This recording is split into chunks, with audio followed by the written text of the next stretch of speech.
좋은 아침입니다.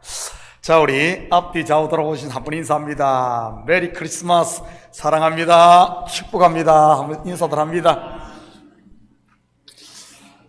오늘 성탄주의를 맞아 여러분의 마음의 가정과 이 마음의 구원의 이 기쁨이 충만하기를 축복합니다. 1절부터 36년간 앞져봤던 우리 조상들이 1945년 8월 15일 해방의 소식을 듣자 어떻게 했습니까? 들에서 일하던 곡괭이와 호미를 던져버리고 거리로 뛰쳐나와 대한독립 만세를 불렀습니다. 서로 부둥켜 안고 기뻐하며 말이지. 70년간의 바벨론 포로 생활을 마치고 돌아온 이스라엘 백성들은요, 성전에 올라가며 하나님을 찬양했습니다. 그때 부른 찬송시가 있는데 한번 볼까요? 시편 126편 1절에서 6절까지입니다. 여호와께서 시온의 포로를 돌려보내실 때에 우리는 꿈꾸는 것 같았도다. 그때에 우리 입에는 웃음이 가득하고 우리 혀에는 찬양이 찼었도다. 그때 문나라 가운데서 말하기를 여호와께서 우리를 위하여 큰 일을 행하셨다 하였도다. 여호와께서 우리를 위하여 큰 일을 행하셨으니 우리는 기쁘도다. 여호와여 우리의 포로를 남방 시내들 같이 돌려보내소서. 눈물을 흘리며 씨를 뿌리는 자는 기쁨으로 거두리로다. 울며 씨를 뿌리러 나가는 자는 반드시 기쁨으로 그 곡식단을 가지고 돌아오리로다. 36년의 압제에서 풀려나도 만세를 부르고 70년의 포로에서 돌아와도 꿈꾸는 것 같다며 찬양을 하는데, 영원한 지옥 형분에서 영원한 행복의 나라로 우리를 데리러 오신 메시아의 나신 날, 어찌 즐겁고 기쁘지 않을 수 있겠습니까? 그래서 오늘 2부 예배는 성탄 축하 연합 예배로, 이 축제 예배로 드립니다. 어린이들이 준비한 찬양으로부터 시작을 해 중고등부의 이 아카펠라, 남성교회 핸드벨, 그리고 여성교회 촛불 댄스까지 온 몸과 마음으로 예배를 준비하고 있습니다. 그리고 점심은 나정희 권사님이 91세 생신을 맞아 가족분들과 우리 참목장 7에서 또 특별식을 준비하고 있고요.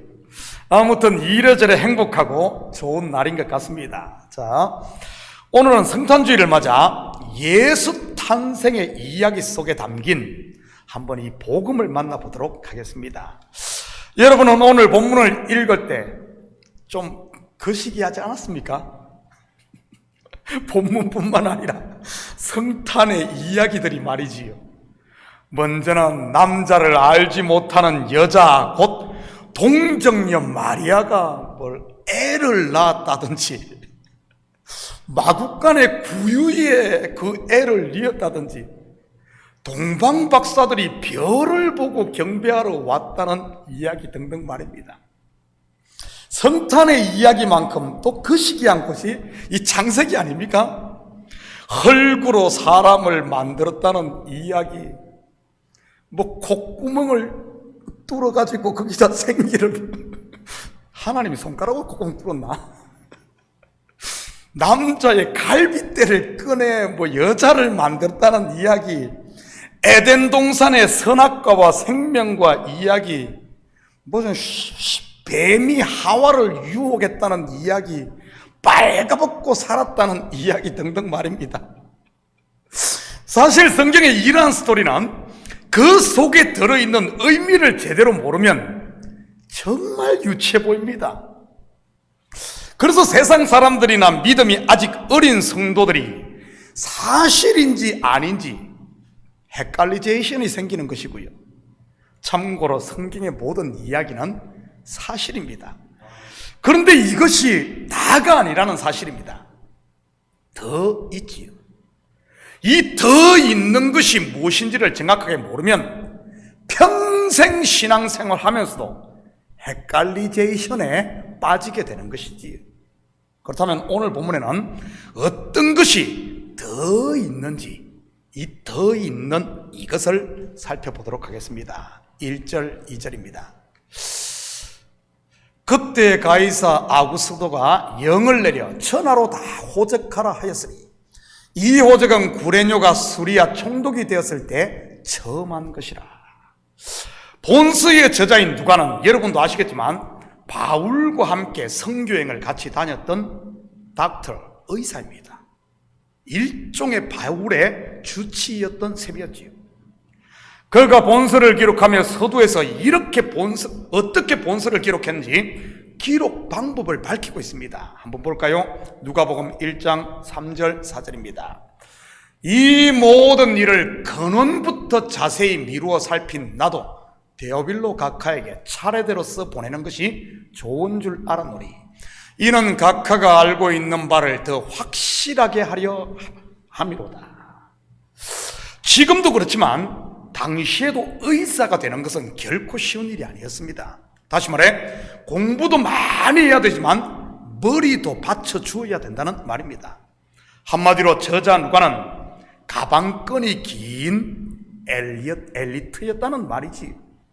대충 누가 말하는 거 받아 적은 것이 아니라 먼저는 처음부터 목격자와 말씀에 일꾼된 자들이 전하여 준 것을 쉐마 잘 듣고 자세히 살피고 그리고 성령의 감동을 받아 기록했던 것입니다.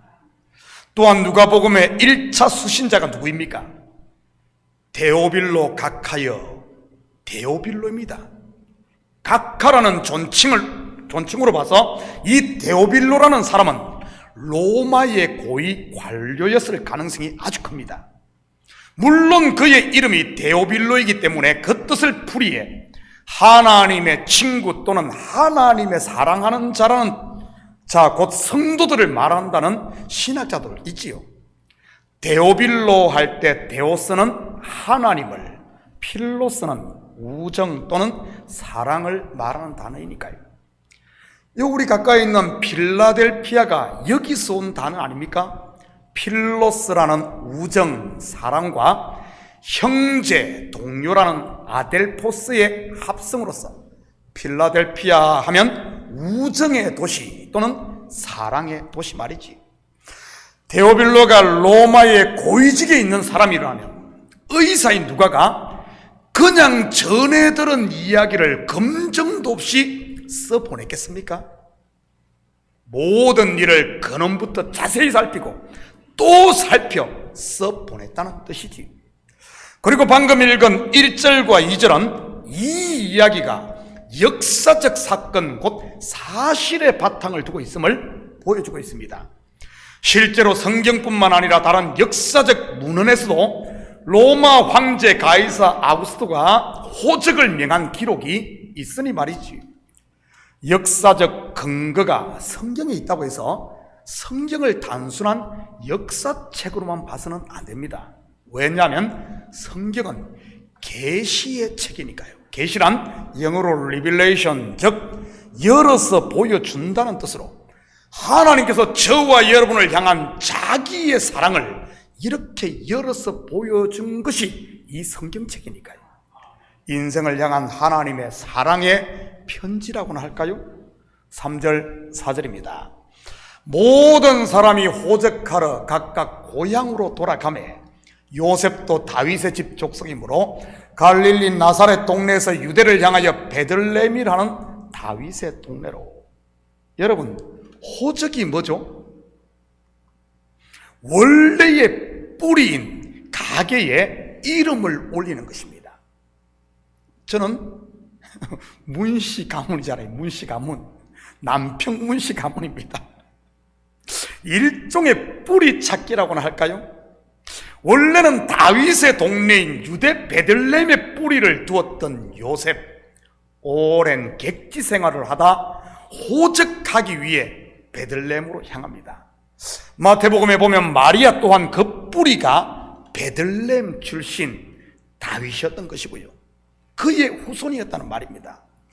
호적하기 위해 베들레헴에 도착한 그때 예수님이 태어납니다. 그 후에 어떻게 되죠? 예수를 낳고 얼마 있지 않아 동방박사들이 방문을 합니다. 그런데 그 일로 인해 헤롯 왕의 박해가 시작됩니다.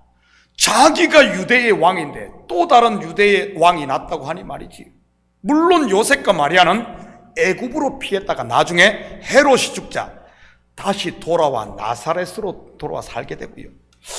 베들레헴에서 태어나신 예수님, 바로 선지자들을 통해 예언한 예언의 성취요. 또한 그런 출생의 비밀은 때가 차기까지 철저하게 감추어집니다. 그래서 나중에 사람들이 예수님을 무엇이라고 부릅니까? 베들레헴 예수가 아닌 어떤 예수로 부르죠? 나사렛 예수로 부릅니다. 은닉된 예수라는 말이지. 그의 호적은요, 다윗의 집안 베들레헴, 바로 왕대인 것이고요. 그렇다면 이 호적이라는 키워드 속에 들어있는 영적 의미가 무엇이겠습니까? 여러분의 이름이 어디에 지금 올라 있겠습니까? 은닉된 여러분의 이름 말이지. 영원한 왕이요 생명의 주관자 되신 하나님의 가계인 줄 믿습니다. 그것을 성경은 생명책이라고 하는 것이고요. 하나님의 가계도에, 또 가계라 그러니까 뭐 전빵 말하는 게 아니고요. 가계도, 하나님의 생명책, 예수의 이름 올라 있는 하나님의 아들, 거기에 호적이 되어 있다는 말입니다. 그렇다면 우리가 태어나는 곳은요, 물과 피와 성령, 곧 그리스도 안에서 태어난 것입니다. 그런데 이것은 은닉되어 있다는 사실 아십니까? 물론 때가 차면 드러나게 되는 것이고요. 성령의 나타남을 통해, 그리고 성령의 열매를 통해 말이지. 또한 하나님께서 때로는 자신을 은닉하고 계시고요. 바로 저와 여러분의 믿음을 위해서 말입니다. 우리가 보이는 것을 믿는 초보적 신앙에서 벗어나 보지 않고 믿는 성숙한 믿음으로 키우기 위해서 말입니다. 사실 보이는 것을 믿는다는 것은 자기 눈을 믿는다는 말로 자신을 믿는다는 말입니다. 그런데 보이지 않는 것을 믿는 것은 믿음의 대상이 내가 아닌 하나님이 되는 것이고요. 저는 우리 식구들이 나를 믿는 게 아니라 하나님을 믿을 수 있기를 축복합니다. 이 사람만이 자기의 짐을 내려놓을 수 있는 것이요, 이러한 짐을 내려놓을 때 은혜와 평강의 하나님 나라를 누리는 것이니까요. 그리고 이 베들레헴이라는 이 지명 속에도 영적인 의미가 들어있습니다. 여러분, 베들레헴의 뜻이 뭐죠?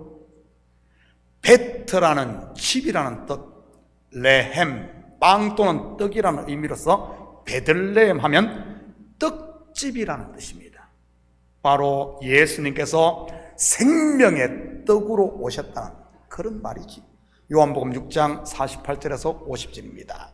내가 곧 생명의 떡이니라. 너희 조상들은 광야에서 만나를 먹었어도 죽었거니와 이는 하늘에서 내려온 떡이니 사람으로 하여금 먹고 죽지 아니하게 하는 것이니라.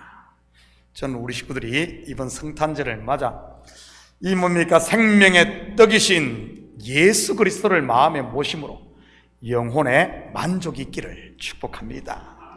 계속해서 5절입니다. 그 약혼한 마리아와 함께 호적하러 올라가니 마리아가 이미 잉태하였더라. 예전 성경에서는 약혼한 대신 정혼한으로 번역을 했습니다. 이 정혼은 이스라엘의 독특한 결혼 풍습을 알아야 이해를 할 수 있습니다.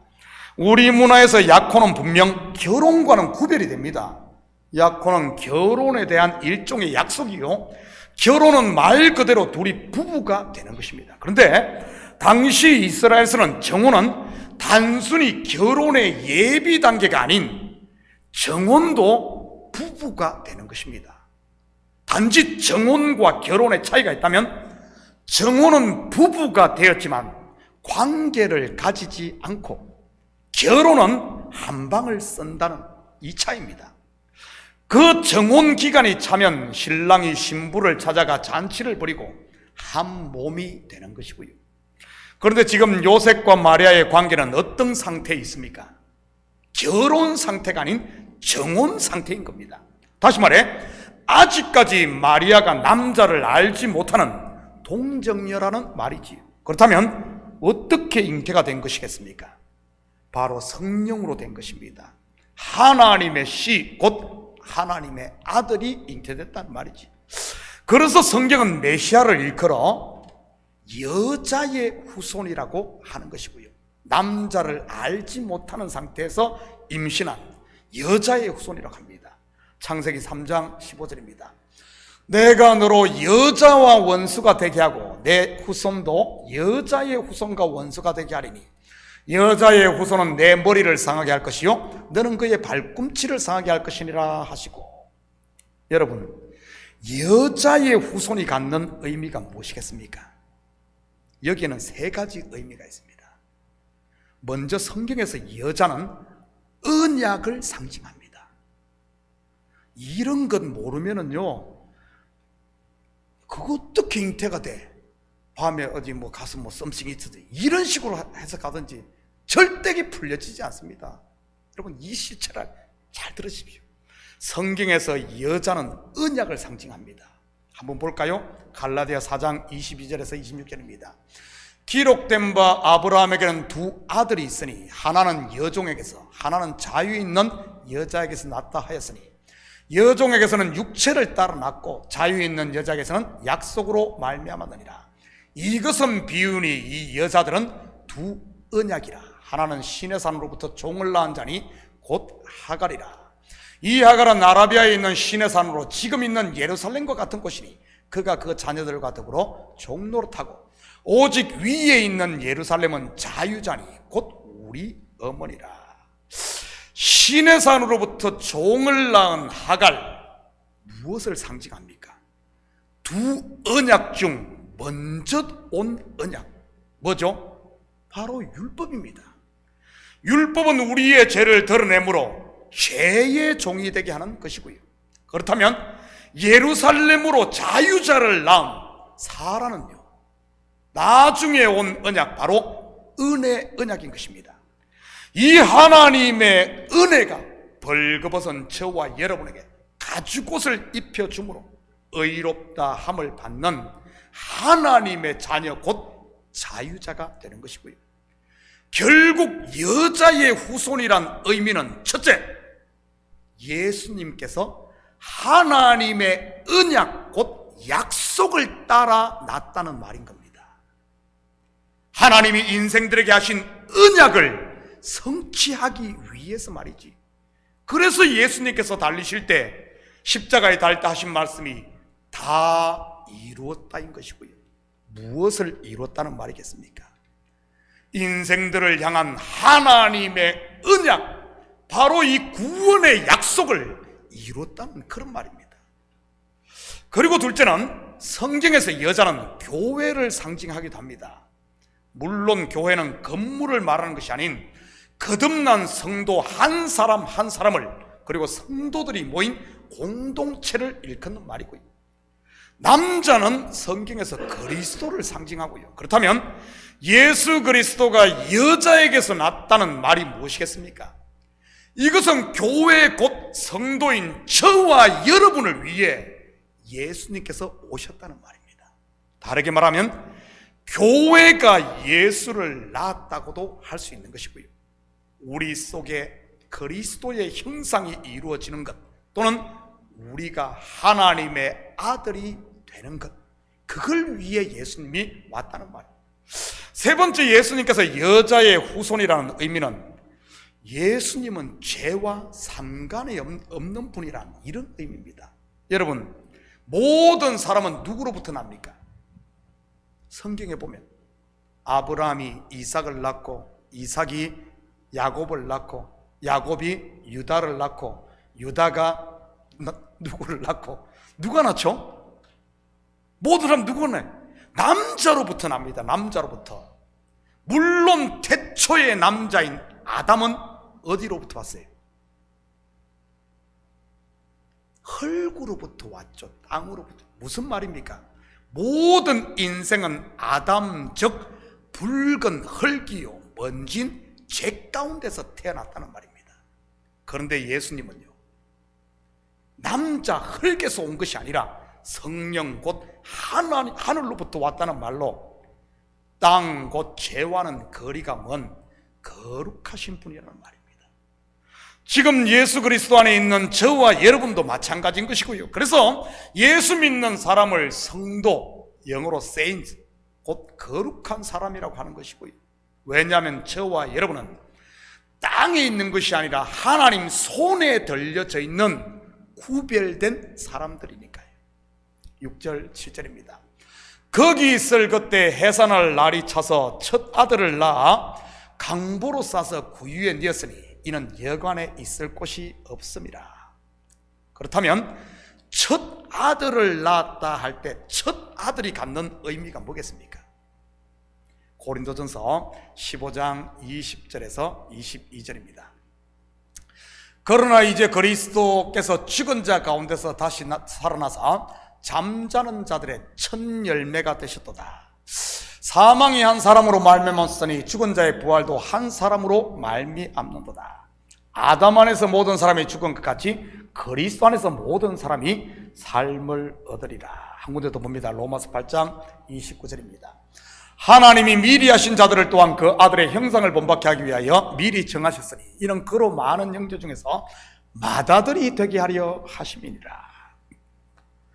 첫 아들이라는 말은 첫 열매인 예수 그리스도께서 오심으로 이제 구원의 문이 열려 영혼의 추수가 이루어진다는 의미인 겁니다.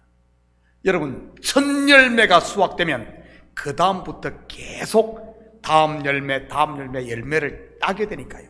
이것은 어떤 열매를 가지고 말한 줄 압니까? 이스라엘을 상징하는 무화과와 관계된 겁니다. 무화과가 어떻게 열리죠? 먼저 열매 맺힌 것이 익습니다. 그리고 계속 열려요. 계속 열려. 언제까지? 가을까지 열립니다. 첫 열매 따고 무화과를 한꺼번에 싹 따는 경우 없어요. 따고 익으면 따고 익으면 따고 계속 따는 겁니다. 첫 열매를 따기 시작했다는 것은 계속 그 다음에 추수가 시작됐다는 그런 의미예요. 맏아들도 마찬가지인 의미인 것이고요. 제사에서 처음 익은 것이 거룩하면 그 나머지 것들도 다 거룩합니다. 그리고 마구간에 태어난 것과 구유에 뉘었다 해도 영적인 의미가 들어있습니다. 왜 요셉과 마리아가 마구간의 숙소를 잡았던 것일까요? 왜 잡았죠? 여관에 방이 없었습니다. 그 말은 다른 사람들이 먼저 와 방을 다 차지했다는 말입니다. 요셉과 마리아는 나중에 왔다는 말이고요. 그렇다면 먼저 와서 방을 잡은 사람들은 누구를 말하는 것이겠습니까? 먼저 온 유대인을 말할 수도 있고 먼저 온 첫 언약인 율법 아래 종로로 사는 사람들, 곧 율법의 의로 의인 행세하는 사람들을 말하기도 합니다. 그렇다면 마구간이 뭐죠? 여러분, 마구간 짐승의 집인 것입니다. 물론 짐승들은 유대인이 개 취급했던 이방인이나 죄인들이 사는 곳을 상징하는 것이고요. 그런데 예수님은 어디에서 태어납니까? 다시 말해 누구를 위해 오십니까? 누가복음 5장 30절에서 32절입니다. 바리새인들과 그들의 서기관들이 그 제자들을 비방하여 이르되 너희가 어찌하여 세리와 죄인과 함께 먹고 마시느냐? 예수께서 대답하여 이르시되 건강한 자에게는 의사가 쓸데없고 병든 자에게라야 쓸데있나니 내가 의인을 부르러 온 것이 아니요 죄인을 불러 회개시키려 왔노라. 예수님이 누구를 위해 오셨다는 말입니까? 마구간에 사는 짐승들, 나중된 자들, 누구죠? 죄인들과 이방인입니다. 물론 나중에는 먼저 된 유대인들도 그들에게도 복음이 전거됐고요. 그렇다면 예수님이 누우셨던 구유가 갖는 의미는요, 여러분, 구유가 뭐하는 물건입니까? 짐승의 먹이통입니다. 예수님이 짐승의 먹이로 오셨다는 말이지. 짐승 곧 죄인들에게 생명의 떡을 주기 위해 말입니다. 베들레헴도 같은 의미고요. 그렇다면 누가 이 생명의 떡을 먹을 수 있습니까? 다시 말해 생명의 말씀을 아멘으로 받을 수 있냐는 말입니다. 누구죠? 짐승들, 바로 내가 죄인임을 아는 사람들인 겁니다. 자신이 죄인인 줄 모르는 사람들은 예수를 배척하고 차버리는 것이지. 바리새인들과 서기관들, 바로 유대인들이 그랬던 것이고요. 이것은 지금도 마찬가지인 것입니다. 누가 예수를 믿고 하나님의 말씀을 생명의 떡으로 먹습니까? 바로 심령이 가난한 자, 의에 줄이고 목마른 자, 은혜 아니면 살 수 없음을 아는 저와 여러분인 것입니다. 마지막으로 한 가지만 더 보도록 하겠습니다. 여러분, 예수님께서 이 땅에 어떤 모습으로 오셨죠? 어린아기의 모습입니다. 어린아기의 모습. 그리고 어떻게 됩니까? 마냥 그 갓난 아기로 있습니까? 아닙니다. 누가복음 2장 40절입니다. 아기가 자라며 강하여지고 지혜가 충만하며 하나님의 은혜가 그의 위에 있더라. 누가복음 2장 52절입니다. 이때는 예수님의 나이 12살이 되었을 때입니다. 예수는 지혜와 키가 자라가며 하나님과 사람에게 더욱 사랑스러워 가시더라. 한 군데만 더 봅니다. 누가복음 3장 23절입니다. 예수께서 가르치심을 시작하실 때 30세쯤 되시니라. 사람들이 아는 대로는 요셉의 아들이니 요셉의 위는 헬리요. 무슨 말입니까? 예수님이 어린아기로 와서 점점 자라 결국 하나님의 사역을 시작하시고 완성하셨듯이 하나님의 나라는 자란다는 말입니다. 바로 믿음의 세계는 말이지. 이것은 저와 여러분의 신앙도 마찬가지인 것이고요. 여러분의 신앙 나이는 몇 살입니까? 여러분의 믿음 나이 말이지요. 갓난아기인가요? 12살인가요? 30살인가요? 33살인가요? 무엇으로 믿음의 나이를 측정할 수 있겠습니까? 교회 다닌 연수입니까? 여기들 대부분 보니까 엄청 오래된 것 같은데. 직분인가요? 헌금한 X입니까? 아니면 머리카락 색깔입니까? 요즘에는 다 이게 뭡니까? 염색들 해가지고 다 색깔. 아니면은 저처럼 주름살의 개수입니까? 저는 개인적으로 믿음의 연수는 말로 알 수 있다고 생각합니다. 그렇다면 초보적 신앙, 즉 유아적인 믿음을 가진 사람의 입에서 나오는 말이 뭘까요? 너 때문이야. 너 때문이야. 너 때문이야. 너 때문이야. 내가 안 된 것도 너 때문이고, 내가 신앙생활 제대로 못하는 것도 너 때문이고, 전부 너 때문이고. 좀 더 성숙한 믿음을 가진 사람의 말은 나 때문이야. 나 때문이야. 머리카락이 희끗희끗한 연장자의 말은요, 하나님의 은혜입니다. 사도 바울이 노년에 고백할 때 나의 나 된 것은 하나님의 은혜입니다. 마지막으로 잘 익어 추수할 때가 된 성도의 말은요, 감사합니다. 하나님을 찬양합니다. 할렐루야인 겁니다. 그래서 요한계시록에 보면은 잘 익어 추수된 그 엄청난 무리에서 나오는 것이 전부 어린 양에 대한 감사와 찬양이었던 것이지.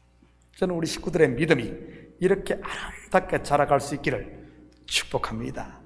우리가 새벽 예배를 통해 성경의 첫 책인 창세기를 공부해서 알다시피 창세기 속에는 이미 성경 66권의 이야기가 다 들어있습니다.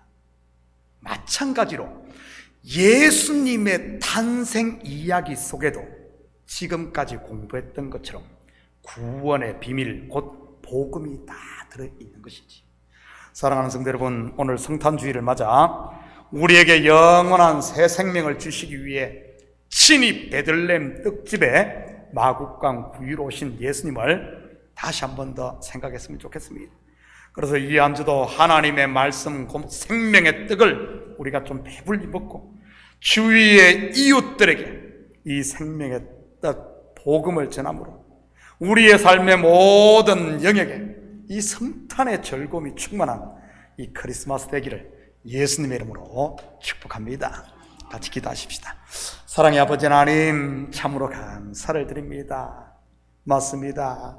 오늘은 온 인류가 즐거워할 아버지 하나님 구원의 문이 열린 추수가 시작된 아버지 하나님 복된 날입니다. 하나님, 우리 주님께서 구원의 첫 열매가 되심으로 그리스도와 연합된 우리도 아버지 하나님 하나님의 자녀가 되고 하늘의 신령한 떡을 먹고 아버지 하나님 하나님 나라를 누리게 하심을 참으로 감사를 드립니다. 그런데 아직까지도 아버지 하나님 이 구원의 기쁜 소식을 듣지 못해 여전히 죄 가운데 아버지 하나님 사망 가운데 아버지 하나님 눌려 사는 영혼들이 있사오니 하나님, 우리가 이 성탄주의를 맞아 아버지 하나님 먼저는 우리가 배불리 먹은 이 떡을 그들에게도 나눌 수 있는, 그리하여 함께 즐거움에 참여하는 이런 크리스마스 이 한 주가 될 수 있도록 축복하여 주시옵소서. 감사드리며 예수님의 이름으로 기도드립니다. 아멘. 우리 다 같이 자리에서 일어납니다.